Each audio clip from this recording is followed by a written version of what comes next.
In a corner of the bar on Amziam station, Yondrik nursed his drink, enjoying the quiet hum of conversations around him. He'd grown accustomed to this place, a haven for wanderers, drifters, and exiles.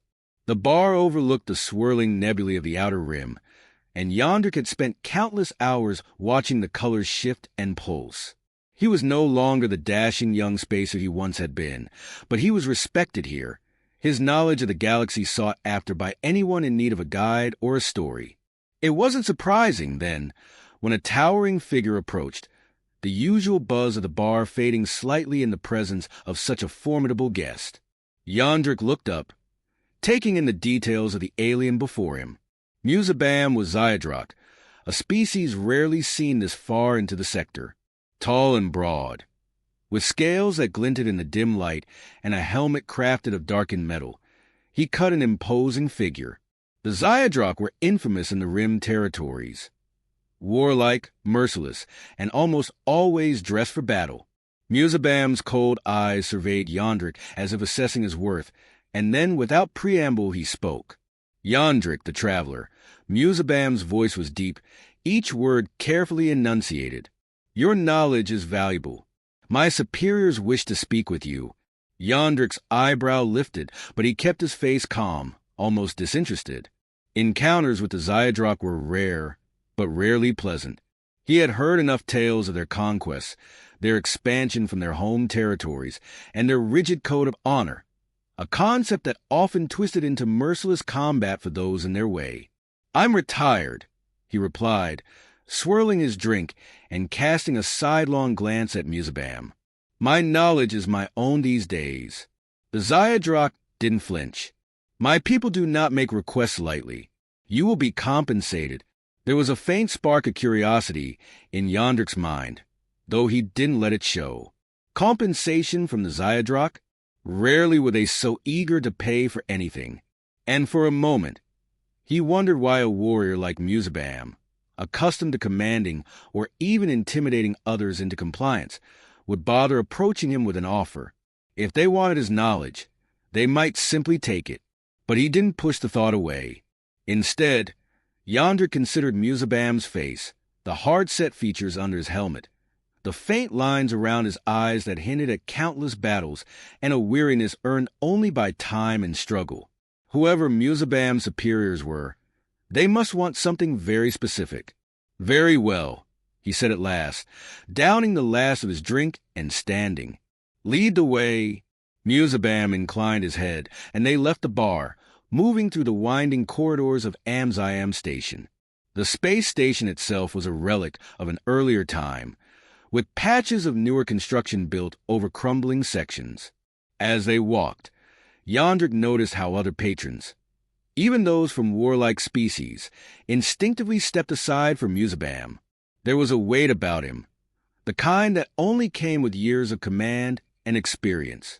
They reached a private suite deep within the station, and Yondrik's instincts sharpened. The doors opened into a dimly lit chamber, the walls adorned with holographic projections of distant worlds and military insignias he didn't recognize. At the center of the room stood two figures, each radiating authority. Musabam gestured for him to enter. One of them was Empress Tezora, a regal Zyadrok with sharp, intense eyes and an almost statuesque bearing.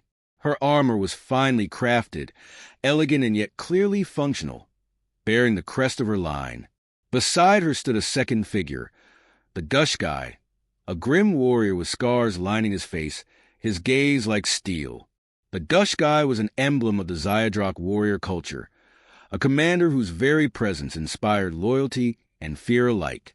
Yondrik, Tezora said, her voice smooth yet edged with command. We have heard of your knowledge, of your travels across the stars. We seek insight into this sector. Yondrik inclined his head, feeling the tension in the room.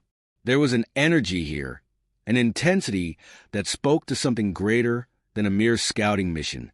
Your people already know the Rim well, he replied cautiously. Surely there's little I can tell you that your own intelligence hasn't covered. The Gushguy's expression twisted slightly, as if frustrated by the formalities. We do not waste time on matters of little import, he said, his voice a low rumble. We seek information about a specific race. The humans. A silence settled over the room as Yondrik processed the words. He hadn't expected this. The humans were little more than a footnote to most in the galactic community, a species who largely kept to themselves after a series of bloody conflicts that had decimated their ranks.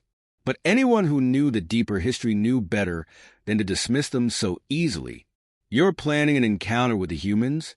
Yondrik asked, carefully masking his surprise. An encounter, yes, Tazora said, though her tone held a gravity that suggested something far more ominous. Our scouts report they are quiet, isolated, that their systems would be easy to take. Small and peaceful, the Gushguy added, with a sneer that implied contempt. Yondrik felt a chill. You are wrong to assume the humans are weak, he said slowly, searching their faces. They may seem peaceful, but it is peace bought at a high price, a price they will not hesitate to repay in blood. Tazora's expression flickered, a subtle shift that Yondrik noticed. She seemed intrigued, perhaps even receptive to his warning, but the Gushguy's gaze only hardened. We are not here to debate your views, Yondrik, he snapped. Simply tell us what you know of their history. Yondrik took a slow breath, the memory of an old story stirring in his mind, a tale he had rarely shared, even among friends. If you truly wish to know, he said, his voice dropping to a quiet intensity, then I will tell you a story of what happens when the humans are provoked. As he looked around the room, he noted the Empress's thoughtful expression and the Gushguy's stubborn disdain. Whatever happened next, he knew this would not end as they expected, and with a solemn nod, he began his tale. The dim light of the chamber cast a heavy glow across the faces of the Zyadrok leaders, accentuating their imposing features and the sharp edges of their armor. Yondrik stood before them, acutely aware of the simmering tension in the air. Empress Tazora sat with a serene composure, yet her eyes gleamed with intelligence and curiosity. She wore her authority like a mantle, and there was something in her expression that suggested she valued wisdom over raw might, a rarity among her kind.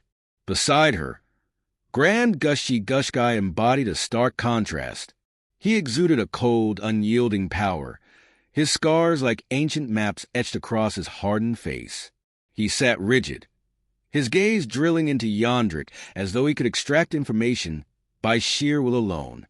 Yondrik could tell that the Gushchi viewed him with thinly veiled skepticism, a mere relic of an outdated galaxy rather than a man of knowledge. Tazora's voice broke the silence, low and steady. Yondrik, our scouts have identified the humans as a suitable target. They are isolated, unallied, and lack substantial defenses. We are confident their home systems will fall quickly, easily conquered, Gushguy added, his voice laced with disdain. Our empire could expand without resistance if we act decisively. The humans present a tempting prize. Yondrik's gaze shifted between the two leaders. Their arrogance was palpable, but it wasn't surprising. The Zyadrok were known for their warfaring traditions, their systematic conquest of worlds across the rim. They had risen to prominence through sheer force, and for many, the thought of resistance seemed almost laughable. Yet the humans, for all their small presence in the galaxy, had a history that might give even the Zyadrok pause, if they were willing to listen. Forgive me for saying so, Yondrik began carefully, but I believe you may be underestimating the humans. They may appear reclusive, even vulnerable, but what lies beneath their quiet existence is not weakness. The Gushguy's expression tightened, a flash of irritation crossing his face. What, then, are we supposed to fear? Stories? Legends? He scoffed, dismissing Yondrik with a wave of his hand. Tazora, however, leaned forward, her eyes narrowing with interest. I have heard whispers of their past, she murmured. Old tales of vengeance. Explain, Yondrik. Why would they pose any true threat to an empire such as ours? Yondrik nodded, sensing that Tazora was, at least, open to his words. Very well, he said, his voice steady. It began with the Takarzian Empire, a power much like yours, driven by conquest and expansion. Decades ago, they made the mistake of setting their sights on Earth. He paused, gauging their reactions. Tezora's gaze remained fixed, her attention unwavering, while Gushkai looked mildly irritated, as though waiting for the story to prove its relevance. Yandrik took a steadying breath, knowing this was his only chance to impart the gravity of his warning. The Sarakosan believed, as you do, that the humans would be an easy conquest. They descended upon Earth, unleashing their forces with brutal efficiency. And to show their dominance, they deployed a bioweapon, one that targeted the most vulnerable. Children. A subtle shift crossed Azora's face, her eyes darkening. Even the Gushki-eye's hardened expression faltered momentarily. Yandrik let the silence hang, each word sinking in. The humans retaliated, he continued, his voice quieter. But it wasn't like any response the Sarakosian had anticipated. Their act of cruelty awakened something dark within the humans, a blood vengeance that defied reason. They were relentless, merciless. What started as a campaign of defense became a war of annihilation. They pursued the Sarakosian across their territories, not stopping until nearly every trace of that empire had been erased. Gushkai scoffed, though his tone was more guarded now. One vengeful race should not intimidate the Zyadrok. We have faced countless threats before. Perhaps, Yandrik replied, but the humans carry a weight of suppressed rage. It's buried, but not forgotten. Their isolation is not weakness. It's restraint. They have chosen peace not because they lack the strength to wage war, but because they fear what they might become if they unleash that darkness again. A silence fell over the chamber. Tezora studied him, a flicker of something almost like respect crossing her gaze. Your tale is unsettling, she admitted. The humans, then, are like a dormant fire. And you are saying we should leave it undisturbed. Yandrik nodded. Precisely. The Sarakosian underestimated them once, and it led to their downfall. If you provoke the humans, I fear the Zyadrok Empire will suffer a similar fate. Gushkai's face twisted with indignation, but Tezora held up a hand, silencing him. Let us consider this, she said, her voice calm but thoughtful. Your warning carries weight, Yandrik. But our empire thrives on conquest. Peace has never been our way, and it may be your undoing, Yandrik countered softly. The humans have learned restraint, but push them too far, and they will respond with a vengeance that could shake the sector. The Empress remained silent, her expression contemplative. Finally, she rose from her seat, signaling the end of their discussion. We will consider your words, she said, her tone carrying a hint of finality. Your knowledge has been illuminating. Yandrik inclined his head, aware that his warning may have done little to sway Gushkai, but perhaps it had planted a seed of caution into Zora's mind. As he turned to leave, he couldn't shake the feeling that his tale had only deepened the intrigue for these leaders. Yet a flicker of hope remained. If Tezora truly grasped the meaning of his warning, perhaps she would counsel restraint. But as he exited the chamber, a nagging sense of dread lingered. The Zyadrok were creatures of conquest, bound by a code that worshipped strength and expansion, and the humans, in their quiet isolation, were a mystery they would not leave untested. As Yandrik stepped back into the shadowed halls of Amzayam Station, he wondered if his words would be enough to stay their hand, or if he had merely stoked the fires of a conflict that would soon consume them all. In the quiet of the Zyadrok leader's chamber, Yandrik began to weave the tale that had haunted him for decades, the cautionary story of a terrible wrath. The room was thick with tension, each of the Zyadrok leaders watching him closely, some with mild disdain, others with a flicker of curiosity. Empress Tezora's gaze, sharp and contemplative, was locked onto him, as if she knew that every word would matter. It began, Yandrik said, his voice low, when the Sarakosian, a powerful empire of the core, sought to expand their territories further than ever before. They were an ancient species, with technology and forces that surpassed many civilizations. Their thirst for dominance brought them into the system we know now as Sol, Earth, the human's home. To the Sarakosian, it was nothing more than another star to claim, another species to subjugate. The chamber's stillness deepened. Yondrik continued, choosing his words with precision. The Sarakosian launched an invasion, descending upon Earth with the arrogance of conquerors. They deployed their warships, and with swift brutality, established control over human cities, overpowering the first waves of defense. The humans' weapons were primitive in comparison. It seemed like a victory assured. Empress Tezora's expression shifted, as if seeing this tale play out before her. The Grand Gushkai gave an unimpressed huff, yet he leaned in slightly listening. But what came next, Yondrik went on, is what defines this story and why I believe it holds a warning. The Sarakosian were not content with simple conquest. They deployed a bioweapon, a pathogen engineered to target human genetics. And in an act of cruelty beyond reason, they released it upon Earth, spreading it to target the young, infecting cities where children played, where families gathered. Millions of innocents died within days, leaving a scar on humanity's soul. He paused, letting the weight of those words sink in. What the Sarakosian hadn't realized, what they could never understand, was the humans' capacity for vengeance. This was no ordinary retaliation. In one fell swoop, they had united an entire species under a singular unbreakable purpose, to make the Sarakosian pay. Tezora's eyes darkened, a flicker of understanding dawning in her gaze. Even the hardened Gushchi seemed to grasp the significance, his jaw tightening. Humans had always been divided, Yondrik continued.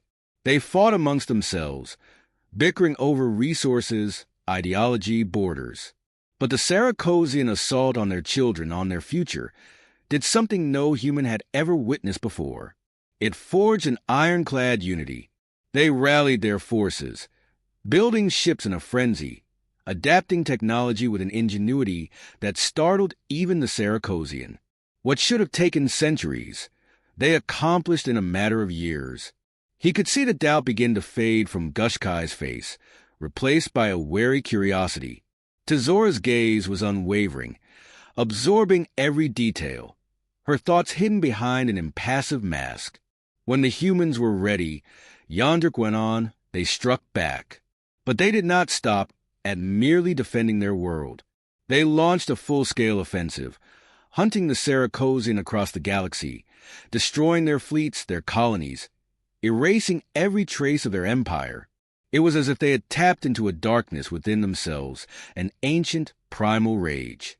No mercy was given, no quarter allowed. The Sarakosian were driven to the brink of extinction. He paused, the image of the shattered Takarsian empire lingering in his mind. And that fury, that relentless drive, it wasn't just a reaction to pain. It was something deeper, a need to ensure no one would ever dare attack them in such a way again. They became destroyers, annihilators.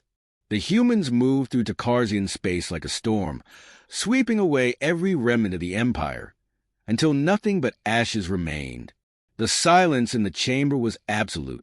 Even Gushkai looked troubled, his arrogance momentarily subdued by the horror in Yondrik's tale. But Tezora's face was a study in revelation and understanding. The calculated empress seemed to sense the full weight of what he had described, her brow furrowing as she absorbed the lesson hidden within the story. Since that time, Yondrik continued, his voice steady but grave, humanity has chosen isolation. They do not seek allies, nor do they make enemies. They keep to their own systems, and they do not provoke. But their choice is not born of fear, Zayadrak. It is born of discipline, a decision to contain what they discovered within themselves during the Takarsian War. If provoked again, I am certain they will respond with that same unyielding vengeance. Tezora leaned back, her expression darkening further. So you suggest we avoid them, she said, her tone more contemplative than accusatory. I am suggesting that you leave them be, Yondrik replied. The humans possess a quiet strength, a capacity for destruction that they would rather forget. But if the Zayadrak march upon them, You will awaken that fury, and it will bring devastation not only to your fleets but to your entire empire. The Gush chief finally broke his silence, though his voice was quieter, perhaps humbled. The Saracosian were weak, he muttered, almost as if convincing himself. They underestimated their foe. We would not be so careless. But Tazora turned to him, a warning in her eyes. Do not dismiss his words so easily, she said. Yondrik has offered us a glimpse of what might lie beneath the surface of the humans' isolation. If they indeed carry such a darkness, then this could be more than a simple war. It could be a reckoning. Yondrik met her gaze, a slight relief softening his expression. Empress, you are wise to recognize this. The humans are unlike any other species, precisely because they understand the monster within themselves. They hide it, shield it, but only so long as they are left in peace. The Empress gave a slow, thoughtful nod. Thank you, Yondrik. You have given us much to consider. As Yondrik prepared to leave, he glanced one last time at the leaders before him. In Tazora's gaze, he saw a glimmer of understanding, perhaps even fear. But as his eyes met Gushkai's, he could see the pride still simmering there, a resentment that his people would ever be told to avoid a conflict. He felt a pang of dread. Perhaps his warning had struck deep into Zora's heart, but he feared it might not be enough to sway them all. As he stepped out into the dim corridors of the station, a weight settled over him. The Zyadrok were warriors to their core, and the lure of conquest ran strong in their blood. Perhaps Tazora would heed his words, but he could not shake the fear that her people's pride would lead them down the same path the Saracosian had walked, one that ended in fire and blood.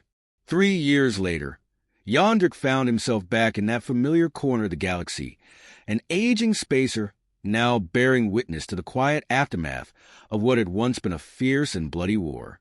He had been far from the front lines, but he had heard every detail that trickled through the sector, each story painting a more vivid picture of the devastation that had ravaged the Zyadrok. It had begun just as he had feared. Despite Empress Tazora's warnings, her husband, the reigning Zyadrok Emperor, had charged into battle against humanity, dismissing Yondrik's cautions as the words of a superstitious outsider. Emboldened by years of conquest and the Zyadrok's sheer military might, he had launched an assault on human colonies, decimating civilian populations and even targeting the humans' outermost defenses in a show of dominance. The Zyadrok had expected compliance, fear, or surrender. What they encountered instead was something far different. As the first human counterattacks hit, the Zyadrok discovered the extent of humanity's defensive capabilities and their raw, unyielding precision. The humans didn't just push the Zyadrok back. They dismantled them, systematically targeting each outpost, each fleet. Their maneuvers were swift, brutal, and unwavering. They fought with a single-minded purpose that left entire Zyadrok battle groups in ruins, reduced to drifting wreckage. Every strike was calculated, efficient, and made without hesitation. They fought not only to protect but to eliminate any future threat. In time, stories reached Yondrik of Empress Tazora's reaction to the catastrophic losses. The moment it became clear that the human's fury would not be contained, she had seized control from her husband, taking unprecedented steps to preserve what little remained of her people. Striking at the heart of her empire's leadership, Tazora had overthrown her husband, securing control over her remaining loyal forces, and taking drastic measures to broker peace with the humans. It was a choice born of insight and survival, a decision few in her place would have had the foresight or courage to make. Yondrik could almost see her in his mind's eye, standing firm amidst her generals, calculating the necessary sacrifices. She had sent word to the humans, negotiating a surrender that included a promise to break away with loyal systems and to offer sanctuary to Zyadrok civilians fleeing the war's devastation. In a move of stunning pragmatism, she had also pledged to deliver high-ranking Zyadrok officials responsible for the initial attacks, an act that would later bring Grand Gushchi Gushkai before the humans' tribunal, where he would face judgment for his role in the bloodshed. Tazora's strategy, though ruthless, had worked. She saved countless lives, maintaining the Zyadrock presence in the sector as a shadow of what it had once been. With the humans' conditional acceptance, she had brokered a fragile peace, agreeing to stringent conditions that would forever alter the nature of her empire. She surrendered military assets, reduced her own fleet, and committed to focusing on economic and cultural rebuilding. She had seen the line between pride and survival, and chose the path that would keep her people from annihilation. Now, sitting in the bar, Yondrik watched as the universe around him adapted to this new reality. Reports came in from passing spacers of the remnant Zyadrock faction under Tezora's rule, one that no longer sought domination but quietly focused on diplomacy, internal prosperity, and repairing the shattered remnants of their identity. It was a fragile peace, but it was peace nonetheless. Yondrik couldn't deny a feeling of satisfaction. His warnings had not saved the Zyadrock from war, but they had played a part in shaping Tezora's approach, allowing her to navigate a disaster that could have swallowed her entire people. And though the humans remained an unapproachable enigma, Yondrik knew that the truce with Tezora's faction showed a glimmer of their willingness to offer a second chance, however rare that might be. As he finished his drink, a stranger approached him, a young Zyadrock spacer dressed in simpler garb than the imposing armor of old. The young man's gaze held respect, perhaps even gratitude. He nodded to Yondrik, clearly recognizing him from tales that had traveled far and wide. "They say you saved us," the spacer said quietly, his voice a mixture of awe and pride tempered by humility. "They say the Empress heeded your words, and that's why we're still here." Yondrik chuckled softly, waving a hand dismissively. "No one person could have saved you," he replied. "Your Empress had the courage and wisdom to choose what others couldn't. She understood what mattered." The spacer's expression remained thoughtful. "Perhaps, but without your story, she might not have seen what was coming." Yondrik merely inclined his head, his gaze drifting back to the stars outside the viewport. Tezora's faction had begun to flourish, rebuilding their fractured culture, becoming a more introspective and resilient people. And though the humans remained distant, they had allowed this reborn Zyadrock nation to exist. Proof that their wrath, though fierce, could be tempered when given reason. Watching the stars, Yondrik knew that he, too, was part of this new story, a witness to a war averted and a contributor, however small, to the survival of a proud species. He had returned to his corner of the galaxy, knowing that the humans, though fearsome, were not without mercy, and that even the most warlike people could learn, could change. And so, with a final nod to the young spacer, Yondrik stood, leaving the bar and its dim lights behind. His part was over, his warnings heeded and his journey complete. The galaxy would continue, scarred but hopeful, its newest chapter already unfolding among the stars.